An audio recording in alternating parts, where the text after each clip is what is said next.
Peace and welcome to Narrative, where we bring you real talk with real people. I'm your host, Dennis Calvero, along with my co-host, Keith Tran. For weekly updates and exclusive content, follow us on Instagram at narrative.today. You can also go on our website, www.narrative.today. Let's start the conversation. This is Narrative.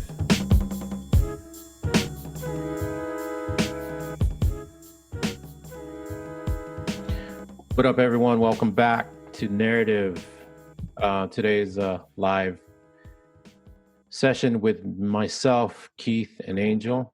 Our main goal for Narrative and the podcast is to be consistent in the episodes that we put out, and we want to kind of at least have one come out a week, if not two. But a lot of things has happened in the last 2 weeks that kind of put us on hold, so we apologize. And we're doing this live session to talk about the things that have happened. What up, guys? Yo, what's going on, D? Yo, D, what up, bro? What up?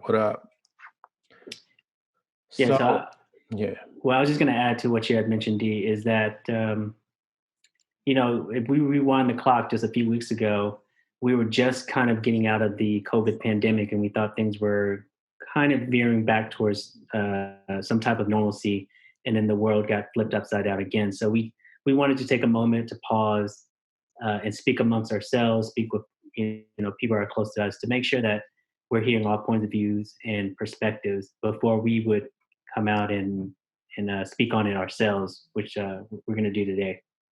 Right. And I guess one of the main unfortunate incidents that happened is the death of George Floyd. Right?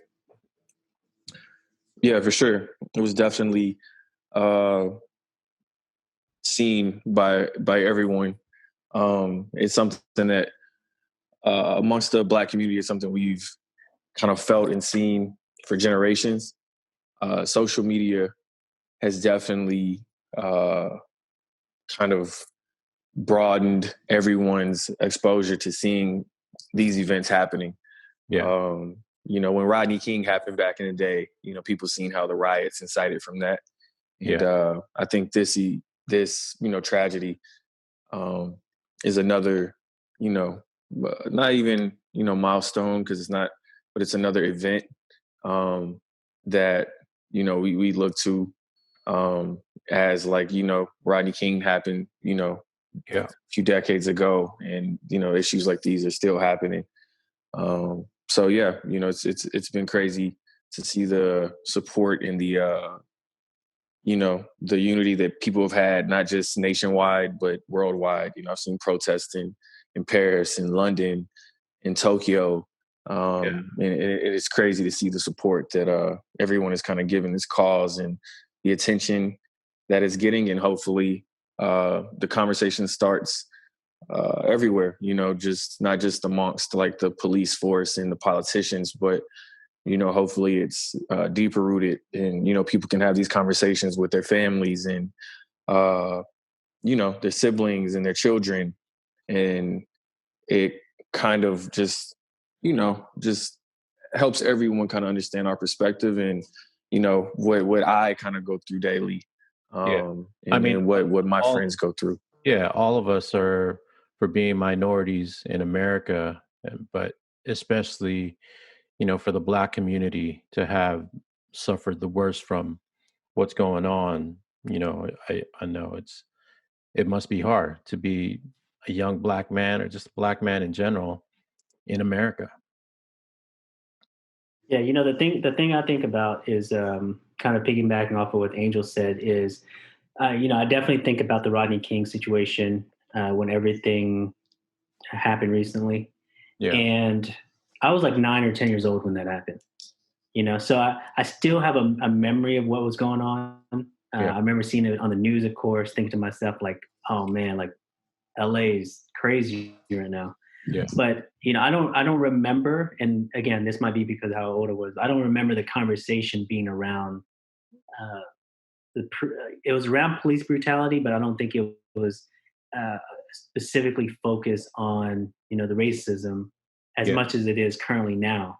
Right. Um, but Well, maybe how do yeah. you feel? Do you? I mean, for me, I was just out of high school when that happened, and um, all throughout, growing up in high school in the city I'm from, with, the gang violence and everything that's been going on, like we did start to see, um, the racial tension, or even more so the abuse that we were getting from law enforcement.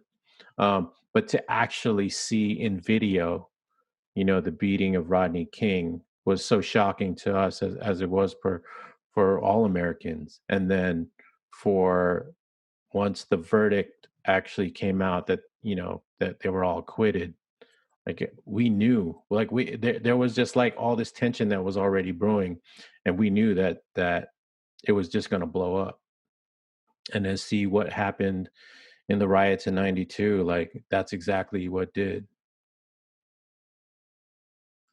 And then again to see what happened to George Floyd, I mean, you know, for it to be caught on camera, on someone's phone, on a 17-year-old, I think it was a 17-year-old girl's phone that was recording it again. And even earlier in this year with Ahmaud Arbery, I think that's what kind of sparked this whole scenario again of what we were seeing with the violence against the Black community. And that didn't even, I think the incident happened a month prior to it being, going nationwide. Yeah, it was actually like 2 months. 2 months, So right? Yeah. the two guys who did it, they would have gotten off scot free, Right. but it was a video that came up that actually brought it back to the spotlight. And then if you're talking about more recent events, you're talking about Breonna Taylor, Yeah. the police coming in and with Right. the no knock warrant. Yeah. Dressed in plain clothes. And she was actually, an EMT, like, yeah. Yeah, my question is, what has changed since Rodney King? It's 92. That was 28 years ago. What has changed? Has anything gotten better? Has it gotten worse? Are we just more focused on it now because we're a more connected world with social media? Um, yeah, I think obviously there's a focus on everything that we're like, now we're able to see more of what's going on because of social media and technology. And to actually see what's been happening is, you know, obviously it's been getting worse, but we don't actually know because a lot of the incidents in the past weren't able to be recorded. Like cops didn't, not all the cops had body cams. People didn't have cameras on their phones, but I think technology has now allowed us to have much bigger eyes on incidents and to see what's going on. Yeah, for sure. And I've been having a lot of conversations, several different places. I've been in the streets at, my favorite Pan African spot. I've been to protests recently with politicians and uh, lawyers, and I've had a lot of convos. But one of the things I feel and that I've had with one of the things, the big things that we feel that can kind of help change it is people getting out and voting. Yeah. We don't necessarily feel, I don't necessarily feel as if it's the end all be all, but voting uh, is one way that we can try to make sure that police are kind of held accountable, for their actions as things start happening. You look at the Rodney King situation, the riots happened when people found out that they were acquitted, and one of the big reasons that the riots are still continuing, I'm here, in Dallas, and the riots are still continuing to this day. And they seem like they're going to continue through, for a while.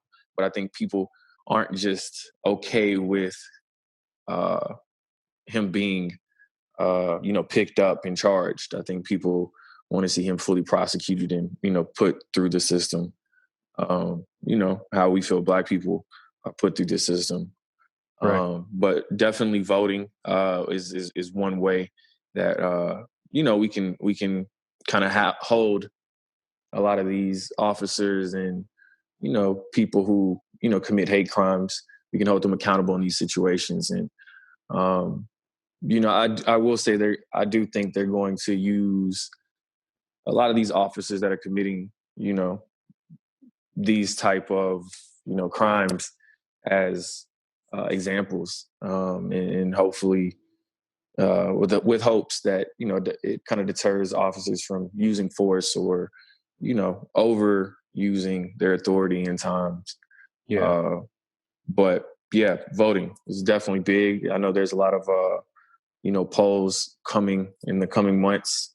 And it's not just voting on presidents, it's voting on, your local officials who really have an impact on a lot of the policies that affect, your communities directly. I know a lot of people are thinking like, yeah, we got to get Trump out of office and, whatever, when it comes to situations like this. But it's not necessarily about Trump. It's about, your local, district attorney, your local sheriff, your local police chief, Right. and putting pressure on them to change a lot of these policies that, really affects, our communities daily. I mean, I think one thing that needs to be changed is like the vetting process of how one becomes an officer or goes into the law enforcement. I think there needs to be, a more. It should be one of those jobs that are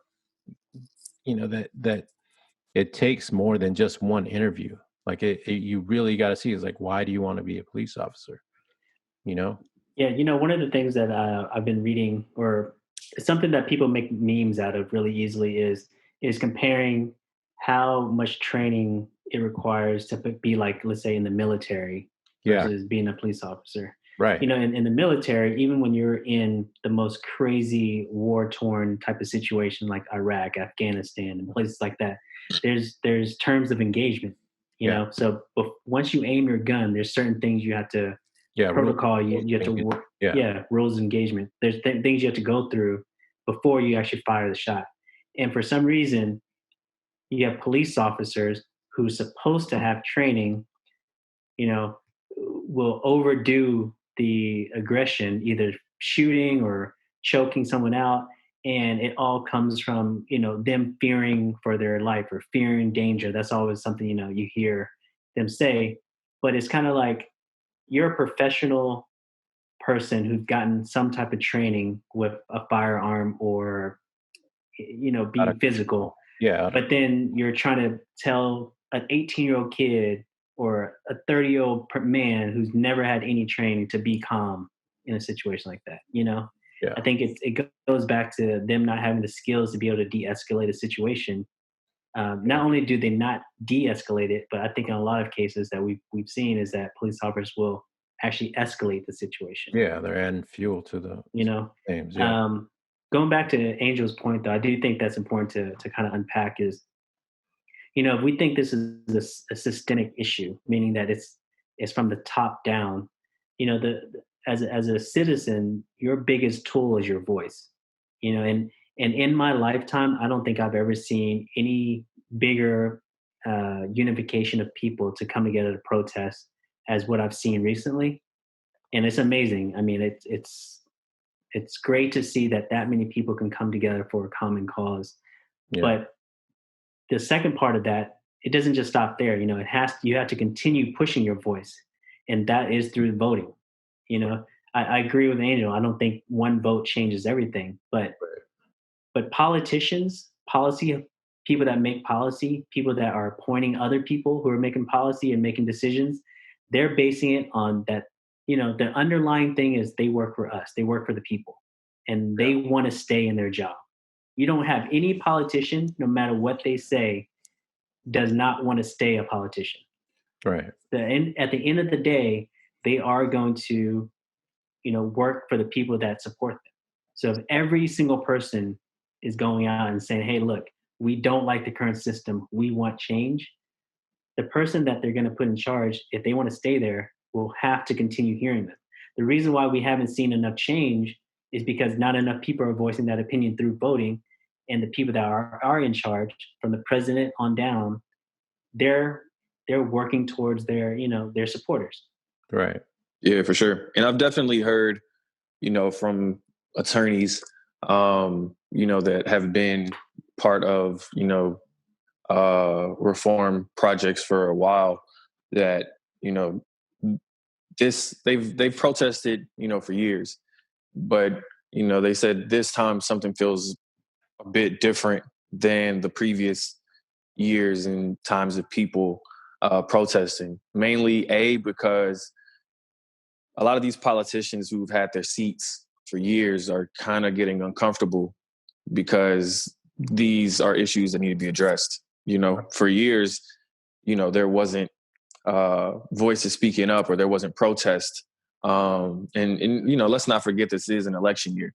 And so a lot of these candidates, have to make sure that these issues are being thought about, and they're actually coming with thoughtful solutions. And so that's a big thing. I think here in Texas, Fort Worth specifically, there's a Confederate monument outside of the courthouse. Courthouse, yeah. Which tells you a lot about a lot of these policies and how people feel, in the South, and a lot of these ideals that they've had.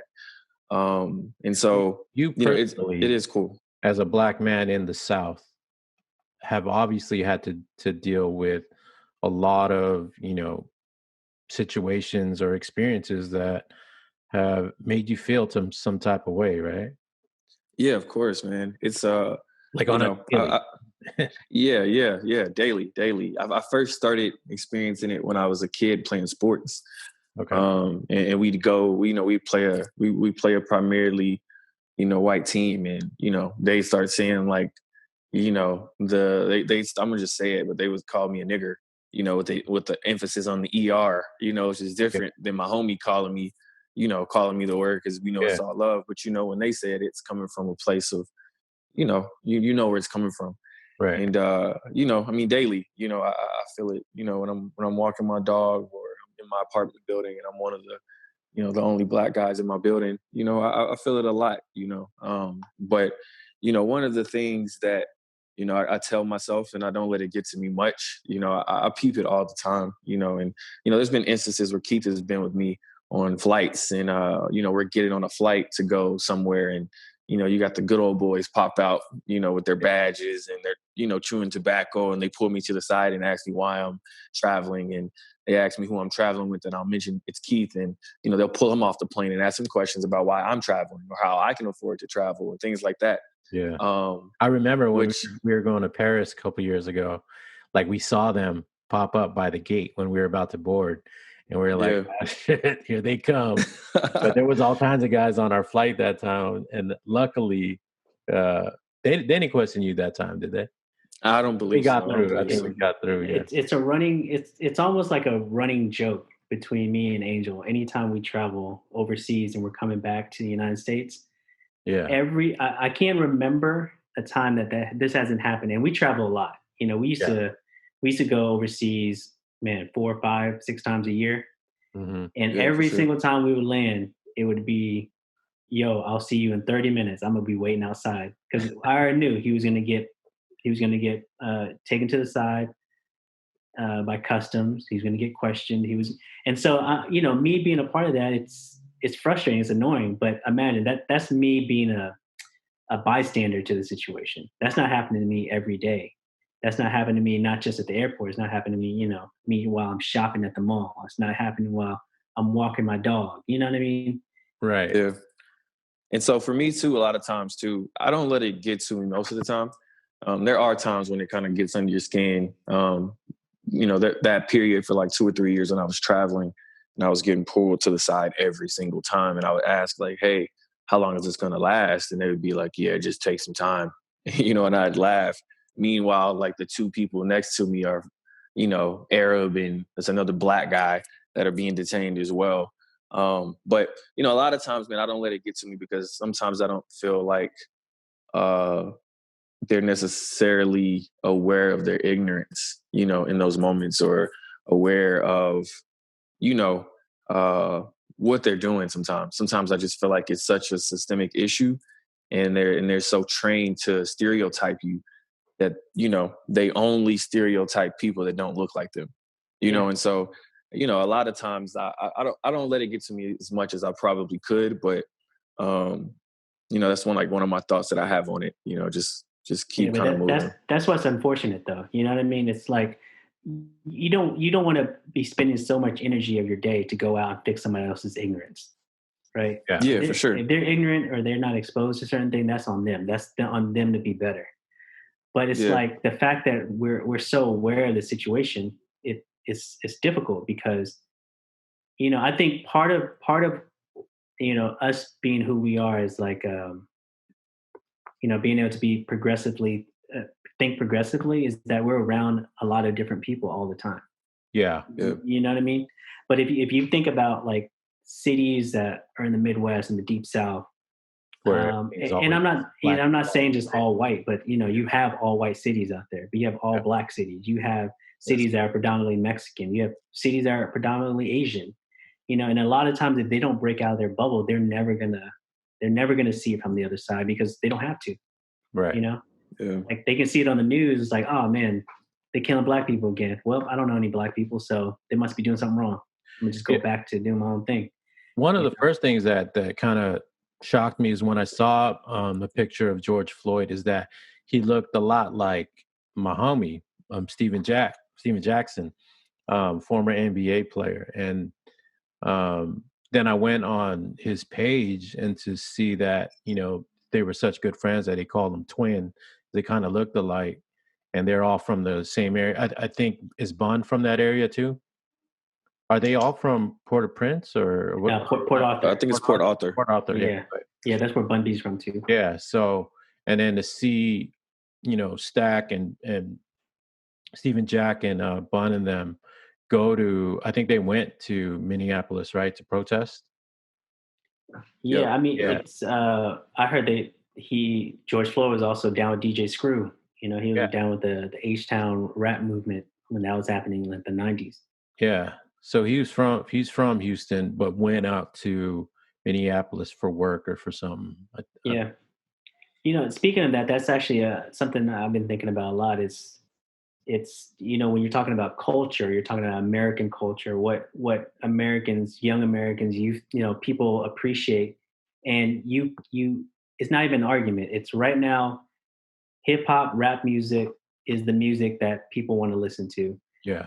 In the sports side, you have every single sports minus hockey is predominantly black players. Right. Entertainment, we have black stars. Yeah. So it's like that has to be extremely frustrating to see that as a black person, your culture is appreciated, but they don't appreciate you as a person. Right. Yeah. Yeah, for sure. Yeah. I recently seen a picture of speaking of like George Floyd and Stephen Jackson. They recently just had his memorial or his burial service in Houston, and it was a pretty powerful photo that I seen. But it was Ahmaud Arbery and Botham Jean's. I believe it was either his sister or his mom, but they were hugging at George Floyd's memorial. Yeah. And they're all three kind of like tied and bond together through what I feel is a deeper issue. And it's not necessarily the police. Like, obviously I feel there is some kind of reform that needs to happen within that system, because they're not all bad. I don't have that stigma in my head. Right. I don't necessarily think like we need to defund the police, because I do feel like that would make crime worse on some levels. But I do feel it needs to be kind of like it needs to be changed somewhat, whether it's the training, whether it's like you guys said, the amount of training they go through, or maybe they have to do more work in neighborhoods they're not from, or maybe they should have to work in neighborhoods where they live, so they can really affect those areas and understand those areas. But the bigger underlying issue, because Ahmaud Arbery wasn't killed by police officers, for me, is racism. And that's why I don't necessarily think that, this issue stops at voting, because racism is deeper than the ballots. It doesn't stop at the ballots, and a lot of these police officers, and you can look it up throughout history, and the reason why the police force was even formed in many places is kind of like a racist undertone to it. If you really look it up and kind of go deep into it, that's probably a whole nother conversation. But racism is the bigger issue, that kind of happens here in white supremacist groups, and the things that they do. The Ahmaud Arbery case, to me, was insane to see, like how he was hunted. He's running from these guys, and they attack him and they shoot at him. But I feel like the only way that we can really get to a bigger resolve is to somehow eliminate racism over time. And I feel like, we're slowly getting there, especially with like the youth. I feel like there's a lot of youth that understand like the power or the impact that Black culture's had on them in their lives to this date. Obviously it's going to take time. But for me, that's the bigger issue. And, how we, come up with solutions on that is going to be, to me, the bigger story on how we can just educate everybody on like how we're all equal over time. Yeah, I mean, I think you're definitely hitting on the head as far as the underlying issue that we have in America is racism. Facts. It's not, it because of what's happening right now in the media and how politicians will need to create sides. It does feel like a lot of people think if you're pro Black Lives Matter that you're anti-cop. I don't think that's the case at all. Yeah, no. But the underlying problem is the racism part. To me, before we can even try to attempt to like solve this problem, is that America needs to realize that it's like any time you want to solve a problem, you have to first acknowledge that the problem exists. Yeah. And I think for a lot of the country, they don't even think that is a problem, because again, it ties back to their personal experiences, their proximity to other people who are diverse, or lack of proximity to people who are different from them, and the openness to want to learn. Right.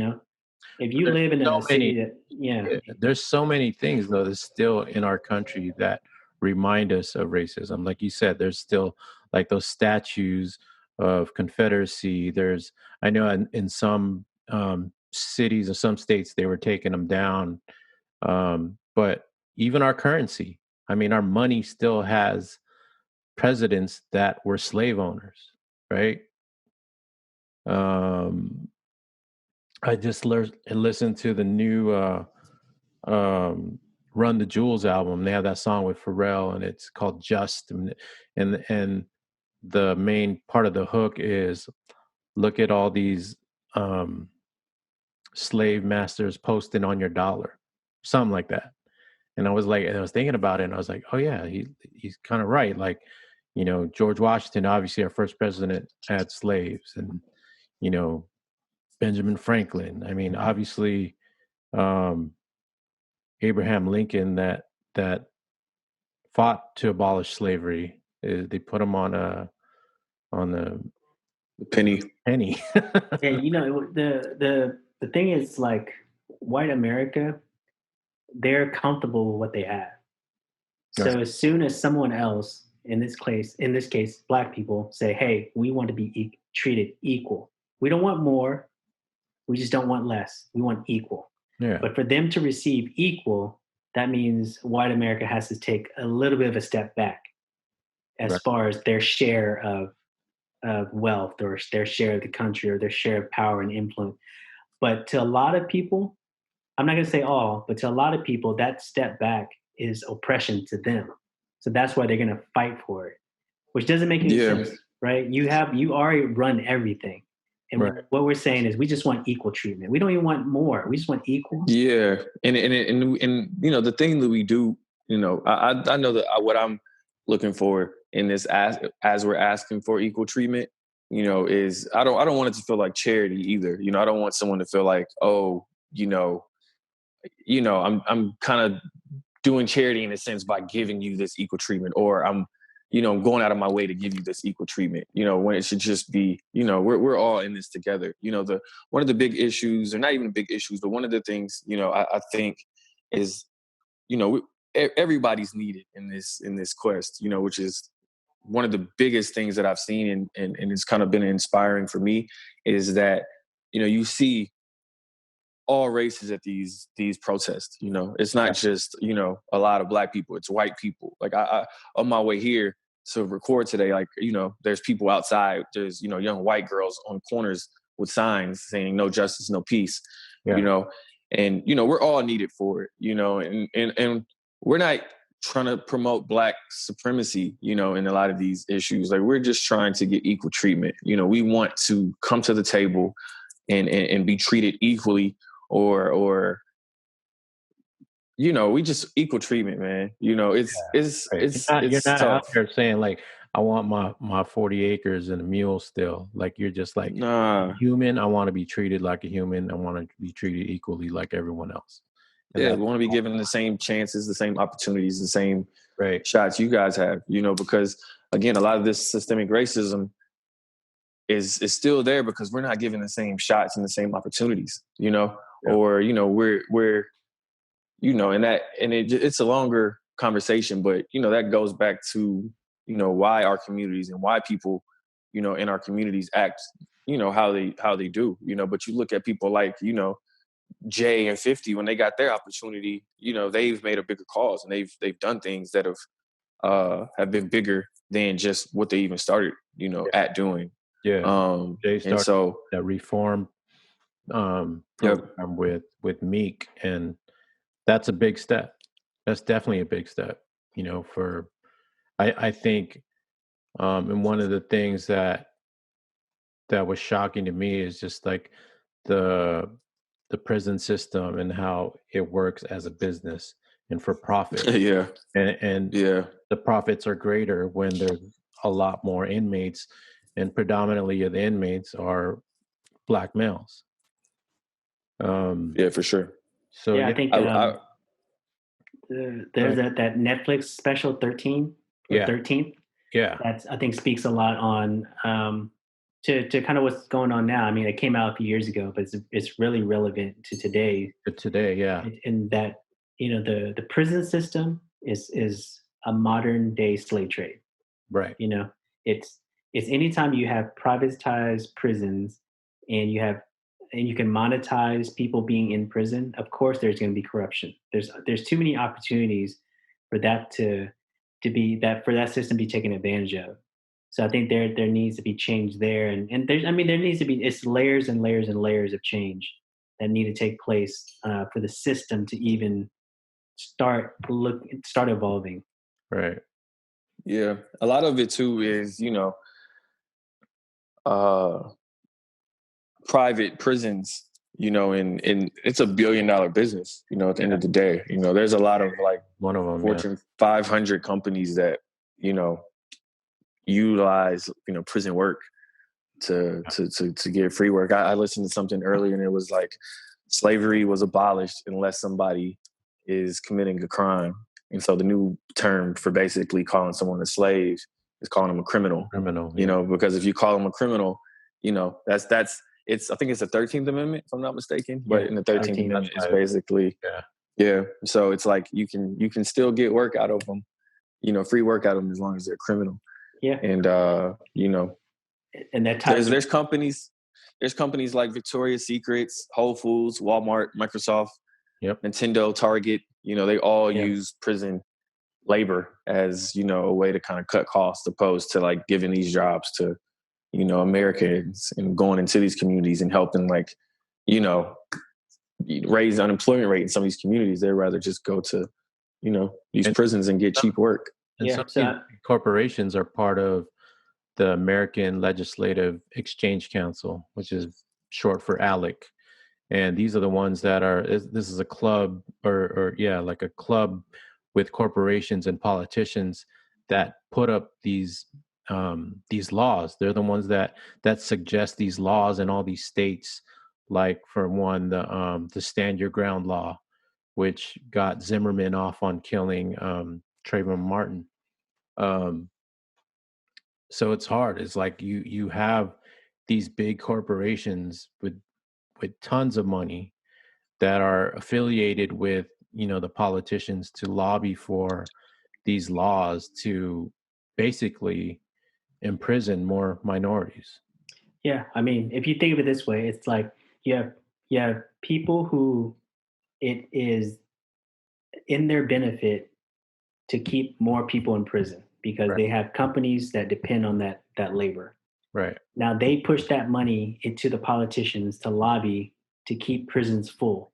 And the politicians, how do they make the prisons full? Well, they start implementing, things like the war on crime, Yeah. the war on drugs. Yeah. Anytime I've read anything Law and about that order. or looked at that, yeah, law and order, what that tells me is if you read between the lines, it's we need more black people in prison. Yeah. That's as simple as it is, you know. It's and it continues, again, it's layers and layers of it. It's like right now the biggest news that's happening from the legislative side is making weed legal.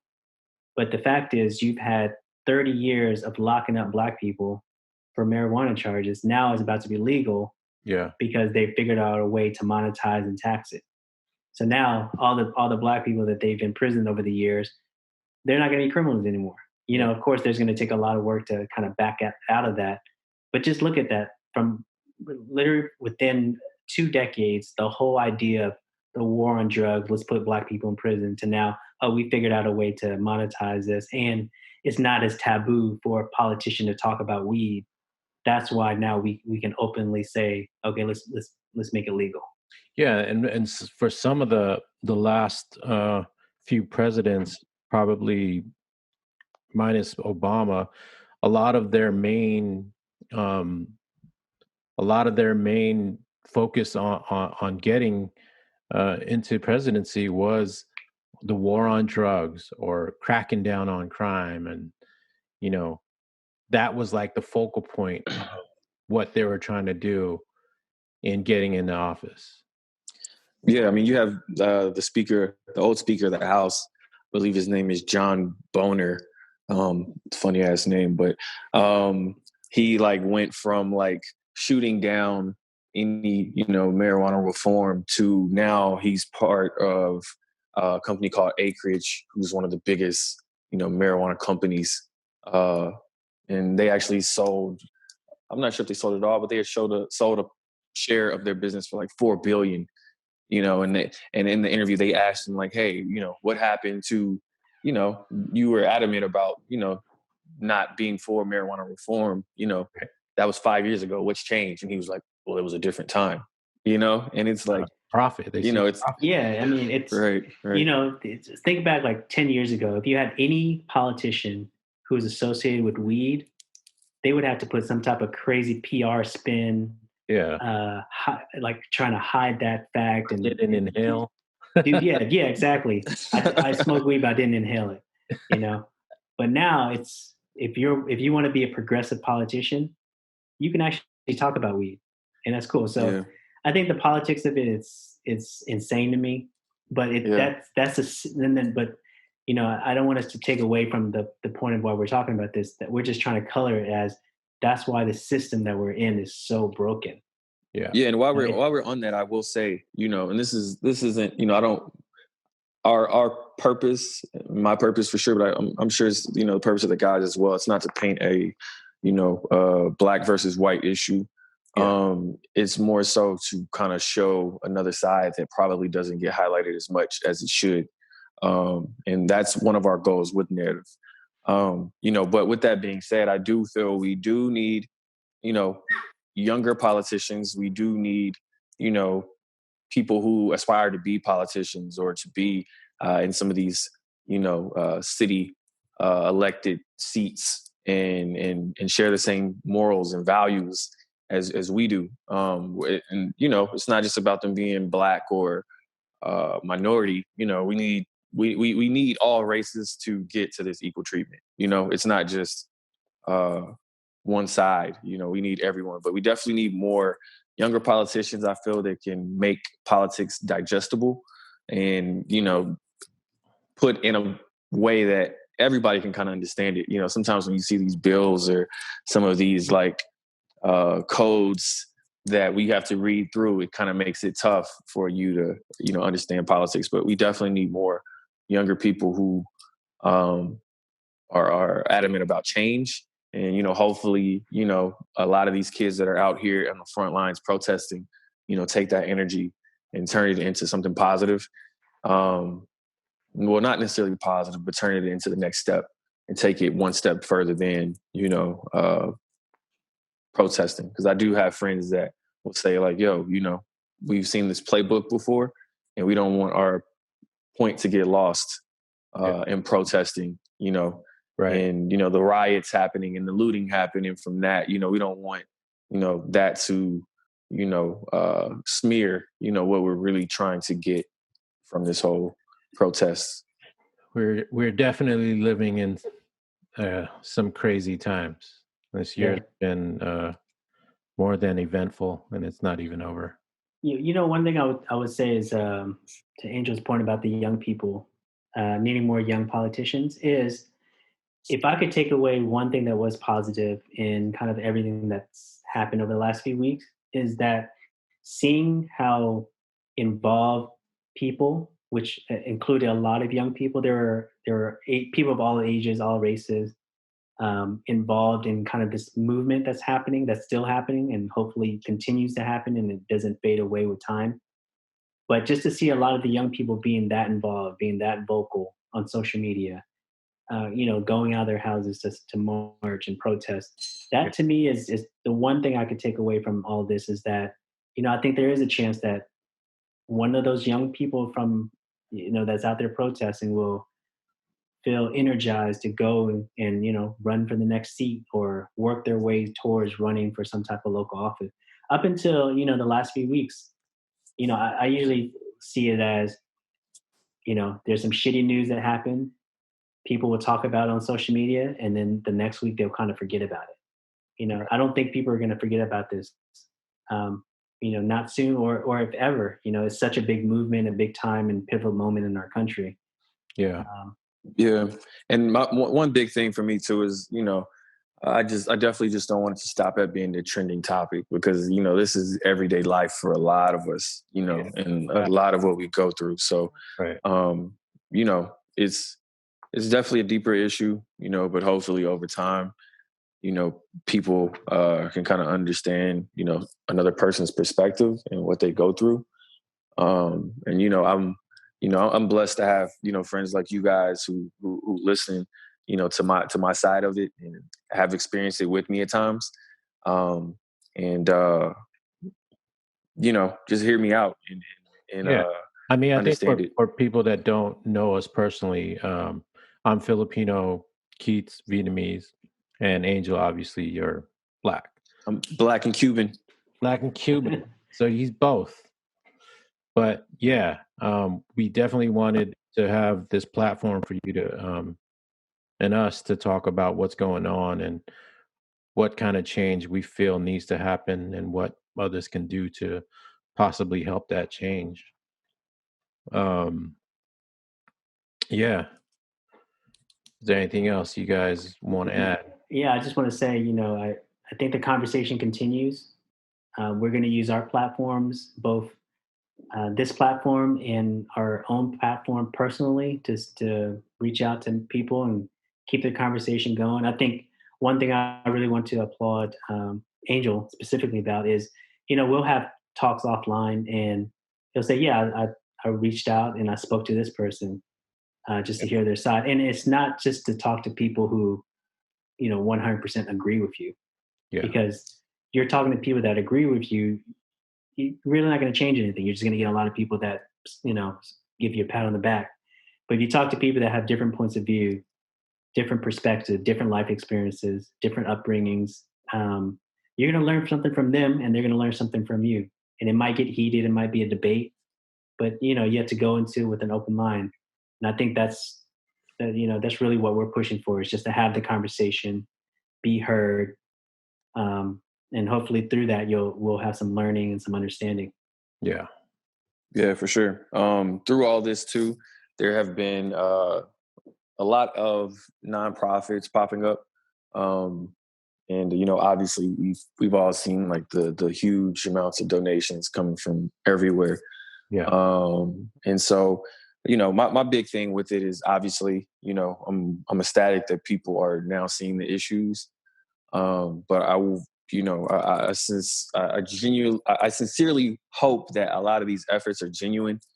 And people that are part of these nonprofits are really working with a lot of the Black voices in their neighborhoods, or their friends, or reaching out to activists that they're familiar with, and really understanding a lot of the issues that we face, because that's huge. Yeah, But I think that's the part of the issue that I have when these huge donations go out, is like seeing is like, how is that money actually being spent? Like, where is it going to, and is it actually helping to benefit the cause? Yep, for sure. To give a little bit more backstory on like why we even kind of started narrative. So you guys know myself, Keith, and Dennis, but there's also another guy named Andy Soroy, who's like a brother to me. And when we initially thought of the concept of narrative, it was to um, give kids an opportunity to see other jobs and professions and things they could be a part of, other than just what is kind of the norm.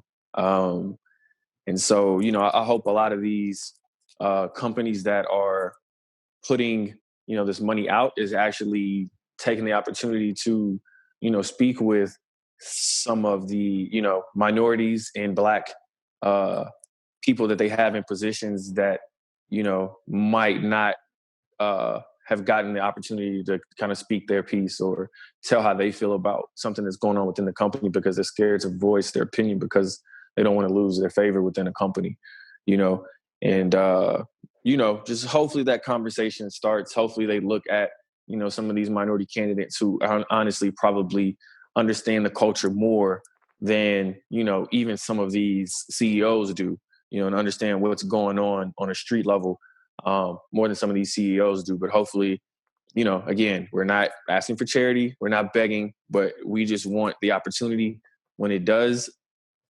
present itself to be able to have these interviews, to be able to, show up and, just be afforded the same opportunity and speak our piece and show why we deserve to be in this seat, and if we don't get it, okay, cool, but we don't want it to be like the NFL's Rooney Rule, which is kind of like, uh, basically the NFL Rooney's Rule basically makes NFL teams interview Black candidates.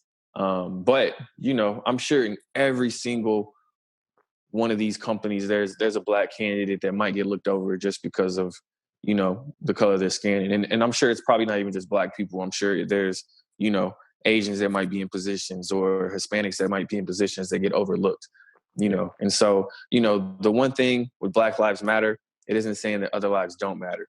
It's just kind of like highlighting right now, where our community is being attacked, and we want to make sure that, we put this on the front line and everybody is able to understand like what we feel, what we go through, and how we feel daily about it. It's in a sense, we're not saying we're not saying other lives don't matter, but we're just saying like, show us, show us the same, respect that you guys, want to be given. Or even how to deal with it and how to process it. Yeah. I'm sure it could get to the point where it just like it draws such a negative, impact on who you are and how you feel you are in society. Yeah, for sure. Yeah. For sure. I mean, to be labeled anything, especially from a young age, is is kind of damaging, to be labeled, to anything, the way people look at you, and I don't know, it's definitely, it can have a damaging effect over time, but, hopefully, we're having these conversations and hopefully it changes over time. Yeah. Cool. All right, guys. Well, thanks, Angel. We definitely appreciate you on speaking on our topics today. Thank everyone for listening and continually listening to Narrative. We want to bring you more content, and